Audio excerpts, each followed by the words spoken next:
वालेकुम। आज की वीडियो के अंदर हम लोग जानने की कोशिश करेंगे कि हम लोग कैसे रेड स्क्रीन एक्सपर्ट सॉफ्टवेयर को यूटिलाइज करके मल्टीपल टेक्नोलॉजीज का एनालिसिस कर सकते हैं। हम लोग यहाँ पे एक चीज़ दोबारा से डिस्कस कर लेते हैं कि इस रेड स्क्रीन सॉफ्टवेयर जो कि कनाडा ने डेवलप किया है, उसकी मिनिस्ट्री ऑफ नेचुरल रिसोर्सेज ने, उसके अंदर डिफरेंट फैसिलिटी टाइप्स यानी पावर प्लांट्स या कोजनरेशन प्लांट्स या industrial plants, commercial, residential, agriculture या इवन इंडिविजुअल मेजर्स या ट्रांसपोर्टेशन सेक्टर्स का हम लोग डिफरेंट एनालिसिस कर सकते हैं, जिसके अंदर हम लोग इनके एनालिसिस के अंदर इसका एनर्जी एनालिसिस, इनका कॉस्ट एनालिसिस, इनका एमिशन एनालिसिस, इनका finance analysis, risk analysis analysis जिसमें सेंसिटिविटी एनालिसिस भी आ जाता है, ये सारे कर सकते हैं। यानी हम इनके फिजिबिलिटी एनालिसिस कर सकते हैं और इनके साथ-साथ if we have the data यानी अगर हमारे पास पहले से डाटा मौजूद है, तो हम इसका परफॉर्मेंस एनालिसिस भी कर सकते हैं। तो हम लोग अभी फ़िलहाल क्योंकि हमारे पास डाटा अवेलेबल नहीं है और एक्चुअली हम लोग फिजिबिलिटी एनालिसिस कर रहे हैं। फिजिबिलिटी एनालिसिस का मतलब ये है कि अगर हम लोग फॉर एग्ज़ाम्पल एक पावर प्लांट लगाना चाह रहे हैं, तो क्या हमें वो पावर प्लांट लगाना चाहिए या नहीं?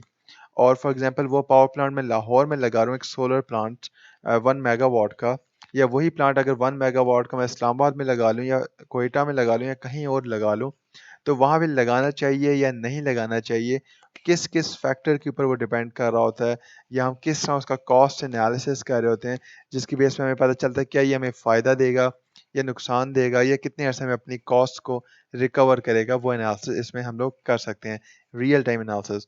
तो इस अभी हम लोग स्टार्ट करते हैं कि हम लोग कैसे मल्टीपल टेक्नोलॉजीज़ का एनालिसिस कर सकते हैं, जिसकी बेस पे हम ये डिसाइड करेंगे कि कौन-सी टेक्नोलॉजी को यूटिलाइज़ किया जाए एक स्पेसिफिक लोकेशन के अंदर जो कि ज़्यादा अच्छी हमें आउटपुट दे रहा है।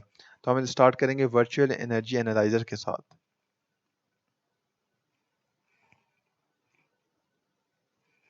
तो ये हमारे पास वर्चुअल एनर्जी एनालाइज़र ओपन हो गया। ये हमारे पास वो लोकेशन है, जहाँ के ऊपर हम लोग ये रियल टाइम डाटा है हमारे पास यहाँ पे मौजूद है इन सब लोकेशंस का, जहाँ कि मैं अपना प्लांट लगा सकता हूँ जिसका मैं एनालिसिस करना चाह रहा हूँ। अब फॉर एग्ज़ाम्पल यहाँ पे मेरे पास जो एक लोकेशन है वो मॉन्ट्रियल सिलेक्टेड है, ओटावा यानी मैं कनाडा में हूँ। फॉर एग्ज़ाम्पल मैं जो लोकेशन सेलेक्ट करना चाह रहा हूँ वो पाकिस्तान के अंदर हम लोग लाहौर सेलेक्ट कर लेते हैं। तो ये मेरे पास लाहौर लोकेशन आ गई है। अब मैं लाहौर इसको सेलेक्ट किया है तो मैं इसका मतलब लाहौर का एनालिसिस करूँगा। यहाँ एक और चीज़ इम्पोर्टेंट है कि यहाँ पे हम लोग जो एनालिसिस कर रहे हैं लाहौर का डाटा पैरामीटर्स का डाटा हम लोग सॉरी लाहौर के एनालिसिस हम करना चाह रहे हैं। तो लाहौर का जो भी डाटा हमें यहाँ पे मिलेगा, यहाँ से हम लोग लाहौर का डाटा लेना चाह रहे हैं, क्योंकि सोलर पैनल्स जो हैं उनकी आउटपुट जो है वो बहुत ज़्यादा डिपेंड कर रही होती है आपकी सोलर रेडिएशंस पे। तो हमारे पास कितनी सोलर रेडिएशंस आ रही हैं हमें लाहौर में पता होनी चाहिए। तो ये जो डाटा आ रहा होगा वो हमारे पास नासा और ग्राउंड का डाटा आ रहा होता है, और लाहौर के आप किसी भी पॉइंट पे चले जाएँ तो वो डाटा आपका सेम रहेगा। तो ये एक थोड़ी-सी इसकी माइन्यूट लिमिटेशन है, या लाहौर के किसी करीब के सिटी में चले जाएँ तो वहाँ पे भी डाटा वही शो हो रहा होगा जो लाहौर का है, क्योंकि इस पूरे एरिया का वो ले रहा होता है डाटा। अब हम यहाँ पे सिलेक्ट कर लेते हैं कि फैसिलिटी टाइप हमारे पास पावर प्लांट है, और हम लोग फोटोवोल्टिक सिस्टम्स का एनालिसिस करना चाह रहे हैं, क्योंकि हम लोग अगर बाकी टरबाइंस को देखें, गैस टरबाइंस या कंबाइंड साइकिल पावर प्लांट्स या इवन हाइड्रो पावर प्लांट्स, तो ये चीज़ें हम लोग यहाँ लाहौर में नहीं लगा सकते, क्योंकि गैस टरबाइंस या gas combined cycle power plant जिसमें स्टीम टरबाइन भी आ जाती है, वो चीज़ें हम लोग अक्सर पॉपुलेशन से दूर लगाते हैं। तो लाहौर एक डेंसली पॉपुलेटेड एरिया है, तो वहाँ पे ये लगाना फिजिबल नहीं है। और हाइड्रो टरबाइन तो हम वहीं लगाएँगे यानी हाइड्रो पावर प्लांट्स जहाँ पे आपके पास ज़्यादा पानी हो। तो यानी डैम के पास या रिवर के पास जहाँ पे हम डैम बना रहे होते हैं। तो सिंस वो तो लाहौर के अंदर इटसेल्फ तो हमारे पास नहीं है, तो हम लाहौर के अंदर पीवी सिस्टम का एनालिसिस कर सकते हैं जो लोगों के घरों के ऊपर छत पे लग सकता है। तो ये मेरा डाटा सेलेक्ट हो जाएगा। अब यहाँ पे मैंने उसको कैलकुलेट कर दिया, तो अब ये यहाँ पे उसकी बेस के ऊपर मेरे पास वैल्यूज़ को मुझे सेट करके दे रहा है, नासा से डाटा फेच कर रहा है जो ये रियल टाइम में फेच कर रहा होता है। तो अभी ये उसको कैलकुलेट कर रहा है। अब इसकी कैलकुलेशंस के बाद ये मुझे डिफरेंट ज्योग्राफिकल पैरामीटर्स शो करेगा, जिसके अंदर हम लोग अभी देख लेंगे कि वो कौन-कौन से हैं, और हम उनको यूटिलाइज़ कर रहे होते हैं ताकि हम लोग अपने प्लांट्स का एनालिसिस कर सकें। तो ये मेरे पास आ गया है डाटा, जिसके अंदर मेरे पास सिलेक्ट है पाकिस्तान में लाहौर एयरपोर्ट का ये डाटा उठा रहा है, और यहाँ पे बताया हुआ है कि हमारा लैटीट्यूड जो है वो 31.5 है, और जो लॉन्गिट्यूड है वो 74.4 है, और जो मेरा क्लाइमेट जोन है वो वेरी हॉट ड्राई के अंदर आ रहा होता है, और उसके अलावा जो एलिवेशन है वो 217 यानी सतह समंदर से जिसकी बुलंदी है वो 217 मीटर है। और अगर हम बाकी डेटास की बात करें तो हमारे पास यहाँ पे इस टाइम जो अवेलेबल हैं वो एयर टेम्परेचर अवेलेबल है, और यहाँ पे ये इसके पर मंथ एवरेज गिवन है मेरे पास, और ये पर एनम मेरे पास एवरेज गिवन है कि ये 24.4 सेल्सियस सालाना इसकी एवरेज है। रिलेटिव ह्यूमिडिटी यानी नमी, प्रेसिपिटेशन बारिश, और डेली सोलर रेडिएशन जो कि सबसे ज़्यादा इंपॉर्टेंट है सोलर पैनल की आउटपुट के अंदर, वो यहाँ पे डिफाइन किया हुआ है। यहाँ पे हॉरिजॉन्टल का मतलब ये है कि आपका जो सोलर पैनल है वो ज़मीन के ऊपर है, यानी आपने उसकी ज़मीन के ऊपर रख दिया है। आपने उसके लिए प्रॉपर स्ट्रक्चर कोई नहीं बनाया हुआ, या उसको किसी एंगल पे टिल्ट नहीं किया हुआ, यानी किसी एंगल के ऊपर आपने उसको झुकाया नहीं हुआ, तो ये हॉरिजॉन्टल सरफेस पे है।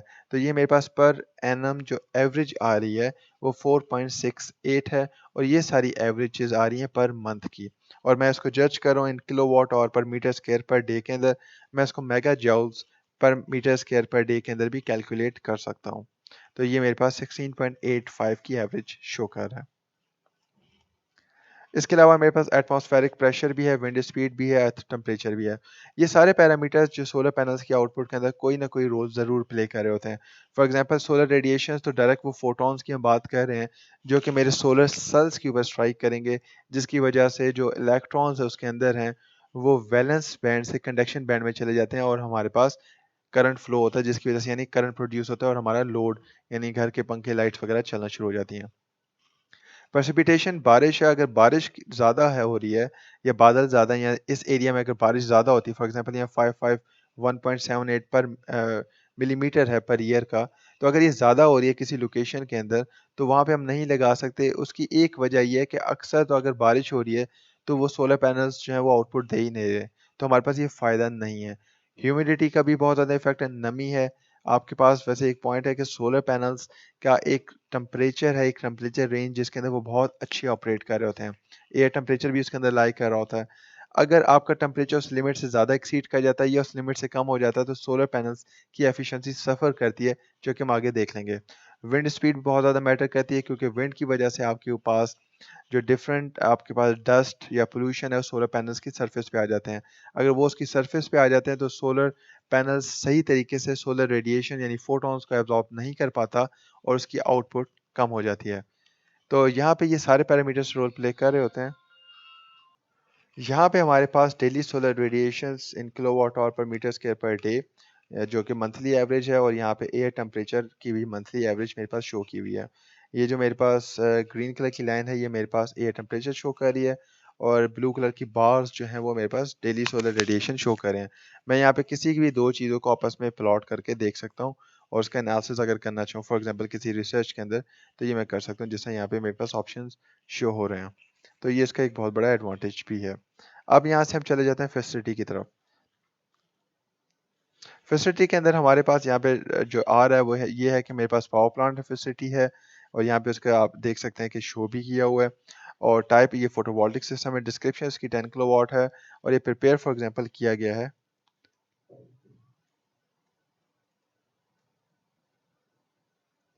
और इसको प्रिपेयर किया है,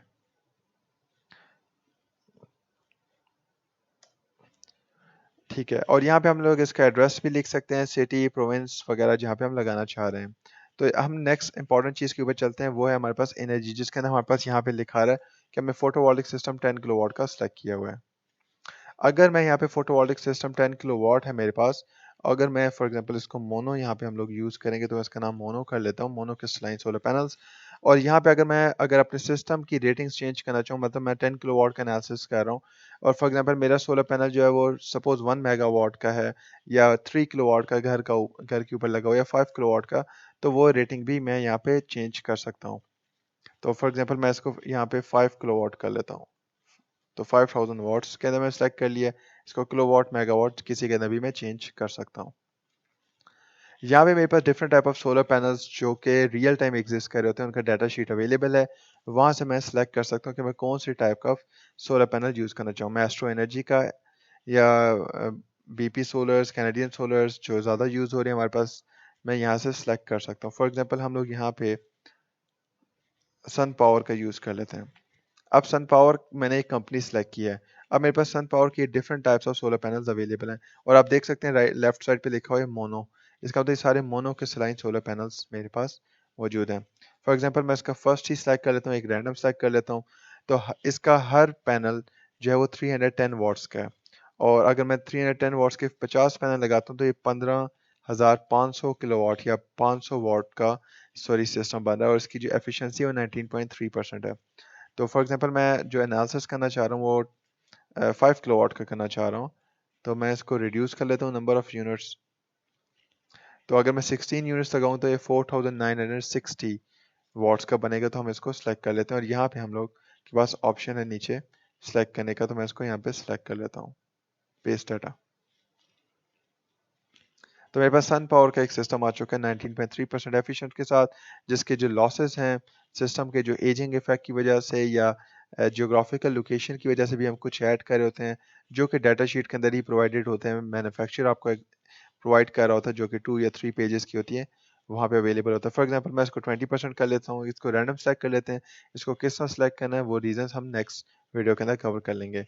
अब मैं इन्वर्टर की बात करता हूँ, मैं inverter MPPT based pure sinusoidal उठा लेता हूँ तो 99% एफिशिएंट है और फॉर एग्जांपल उसको हम लोग 5 किलोवाट का कैपेसिटी का कह लेते हैं। उसके जो लॉसेस हैं वो फॉर एग्जांपल 5% है। तो अगर हम ये सिलेक्ट कर लेते हैं तो हमारे पास जो आउटपुट आ रही है, यहाँ पे मेरे पास डिफाइन हो रहा है कि उसकी इनिशियल कॉस्ट कितनी है पर किलोवाट सोलर पैनल्स की। मतलब मेरे पास 5 किलोवाट है तो 1 किलोवाट 2700 का पड़ रहा है। तो जो कि रियल टाइम में अगर फॉर एग्जांपल मेरे पास डाटा अवेलेबल है, जब मैं इसको परचेज करूंगा तो मैं इसको चेंज कर सकता हूँ। फॉर एग्जांपल मैं इसको 600 किलोवाट कर लेता हूँ, 600 यूएस डॉलर्स पर किलोवाट। और जो ऑपरेशन मेंटेनेंस, क्योंकि ये स्मॉल स्केल है, घर की छत पे लगा हुआ है, तो इसकी इतनी कोई ऑपरेशन एंड मेंटेनेंस कॉस्ट नहीं है। इस अनटिल एंडलेस क्या हम लोग इसके अंदर इन्वर्टर की रिप्लेसमेंट कॉस्ट भी डालें या अगर सोलर पैनल्स की कॉस्ट भी। अगर मैं इसकी सफाई वगैरह की बात करूँ तो बहुत कम है। तो फॉर एग्जांपल हम इसको $5 पर ईयर के हिसाब से, पर किलोवाट पर ईयर के हिसाब से चेंज कर लेते हैं। और अगर हम लोग जो इससे इलेक्ट्रिसिटी हमें प्रोड्यूस हो रही है वो हमारे पास यहाँ पे शो हो रहा है कि अगर मेरे पास तकरीबन 4960 वाट का सोलर पैनल्स हो, सोलर सिस्टम हो, सोलर पीवी सिस्टम, जो 20% जिसके लॉसेज आ रहे हैं, सिस्टम के इन्वर्टर 99% एफिशिएंट है, उसके मिसलेनियस लॉसेज 5% है। तो मेरे पास 6351.74 किलो वाट आवर्स यानी 6351 यूनिट्स ऑफ एनर्जी हमें ये जनरेट करके देगा एक साल के अंदर। और अगर हम 0.10 सेंट के हिसाब से इसको बेचें तो ये तकरीबन $635 आपको एक सालाना अर्न करके देगा। एक और चीज़ यहाँ पे इंपॉर्टेंट है कि यहाँ पे मेरे पास जो सोलर पैनल्स हैं वो उसकी जो ट्रैकिंग मैंने रखी है वो फिक्स रखी है, मतलब सोलर पैनल फिक्स हैं। और जो मैंने इसको स्लोप रखी है वो 32। जब शुरू में मैंने आपको डिफाइन किया था लोकेशन के अंदर तो मैंने आपको कहा था ये हॉरिजॉन्टल सरफेस पे है, कि ये हॉरिजॉन्टल सरफेस के ऊपर है।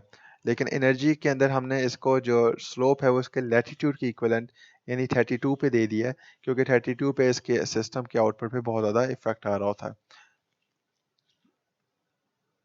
जो कि हम यहाँ से देख भी सकते हैं कि अगर मैं इसको हॉरिजॉन्टल सरफेस पे रखूँ तो ये 4.68 kilowatt hour per metre square per day की आउटपुट दे रहा है और एल्स ये 5.08 की देगा अगर मैं इसको स्लोप दे देता हूँ।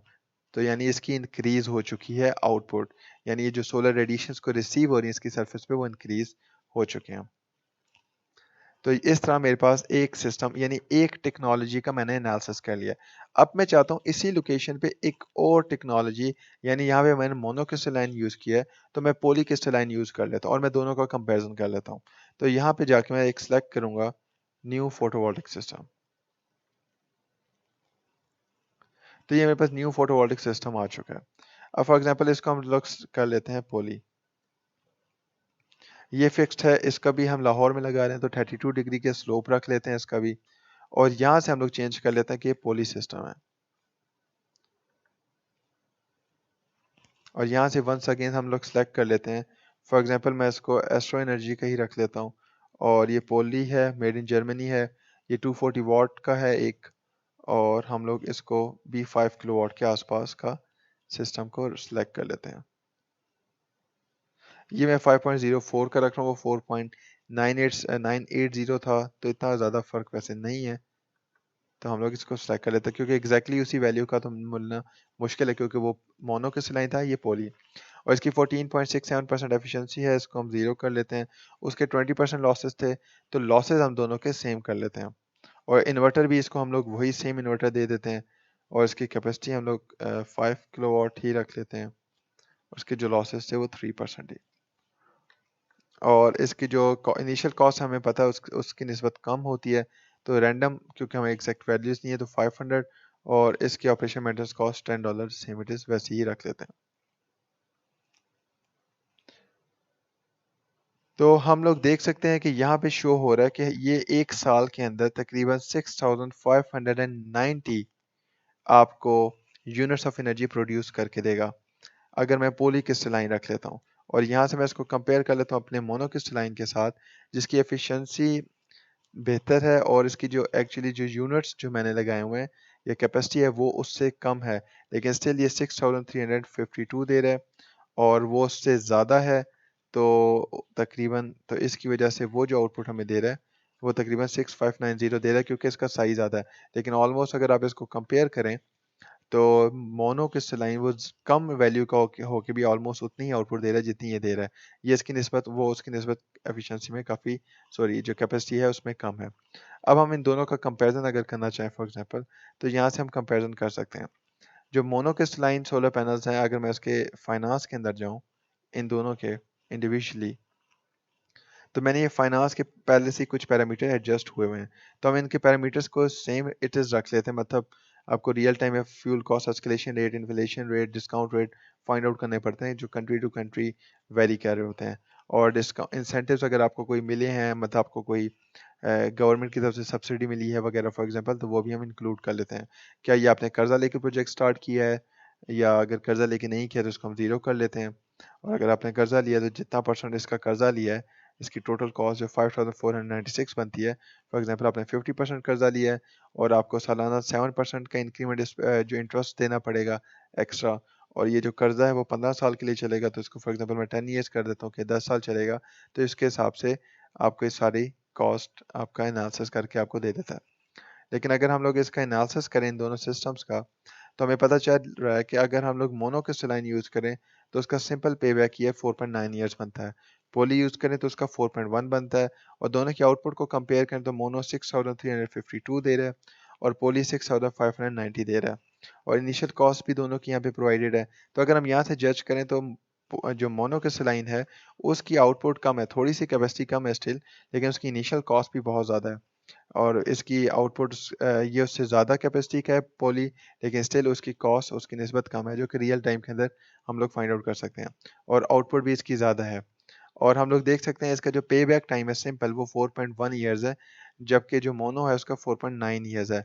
4.1 ईयर्स का मतलब ये है कि ये 4.1 ईयर्स के अंदर पॉली क्रिस्टलाइन का जो 5 किलोवाट का सिस्टम है वो इतनी एनर्जी पैदा कर लेगा कि उसको अगर मैं $0.1 के हिसाब से बेचना शुरू कर दूं, तो जितने पैसे मैंने ये शुरू में लगाए हैं वो सारे 4.1 ईयर्स में मुझे रिकवर हो जाएंगे। और बाकी के ईयर्स, इसकी जो लाइफ है तकरीबन वो 25 साल है या 20 साल है, तो बाकी के ईयर्स 4.1 ईयर के अलावा जो बचते हैं 15.9 ईयर्स, उन सारे सालों के अंदर ये मुझे जो एनर्जी पैदा करके देगा वो फ्री ऑफ कॉस्ट होगी और मैं उस पे एक्चुअली अर्न कर रहा हूँगा, क्योंकि जो इसकी इनिशियल कॉस्ट थी वो रिकवर हो चुकी है। तो इस तरीके से हम डिफरेंट टेक्नोलॉजीज़ का एनालिसिस करके ये फाइंड आउट कर सकते हैं कि एक सेम लोकेशन के अंदर क्या मैं मोनोक्रिस्टलाइन यूज़ कर दूँ या पॉलीक्रिस्टलाइन यूज़ करूँ, या मैं for example thin film use करूँ, या बाकी टाइप्स जो हमारे पास सोलर पैनल्स की अवेलेबल हैं उनको यूटिलाइज़ करूँ। तो ये सारा डाटा अगर रियल टाइम का आपके पास अवेलेबल हो तो आप ये कंप्लीट एनालिसिस कर सकते हैं और उसकी बेस पे ये सिलेक्शन कर सकते हैं। सिंस इस केस के अंदर तो हमने जस्ट वही रखे हैं जो कि हमारे पास पहले से ही थी वैल्यूज़, हमने उन्हीं को ही रखा और ज़्यादा चेंजेस नहीं किए। इवन आप देख सकते हैं पॉलीक्रिस्टलाइन का जो मैंने ऑपरेशन मेंटेनेंस कॉस्ट है वो $50.4 रखी है और उसकी 24.8 रखी है पर ईयर। तो स्टिल जो पॉली है वो बहुत ज़्यादा अच्छी आउटपुट दे रहा है। तो मैं उम्मीद करता हूँ आपको ये क्लियर हो गया होगा कि हम लोग कैसे मल्टीपल टेक्नोलॉजीज़ का एनालिसिस रेड स्क्रीन सॉफ्टवेयर के अंदर कर सकते हैं और उसको यूटिलाइज़ कर सकते हैं कि हम लोग उसकी बेस पे डिसीजन मेकिंग कैसे करें कि कौन सा लगाना है। तो प्लीज़ चैनल को लाइक करें, शेयर करें और सब्सक्राइब करें। थैंक यू एंड अल्लाह हाफ़िज़।